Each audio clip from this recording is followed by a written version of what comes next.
May bagong bukas na inasal dito sa May 13. Ito nga yung Chikok Inasal. Pinuntahan namin upang subukan at tikman kung masarap ba ito. Ang in-order namin ay piccho na Andy rice at piccho with sisig na Andy rice. Meron ding libreng sabaw. Sabaw na maasim. Lumalakas na ang loob ng anak ko humarap sa camera. Ngumingiti na oh.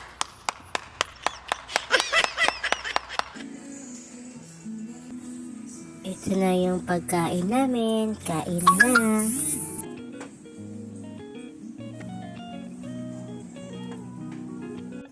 Masarap naman yung chicken. Lasang inasal talaga siya. Malasa. Pero para sa akin, medyo dry yung chicken. Yun lang naman. Tsaka konting ilaw yung kanin. Pero overall, masarap siya. Wow, kritik ang peg. Kita naman at nag-refill ng kanin yung dalawa kasi nagustuhan talaga nila.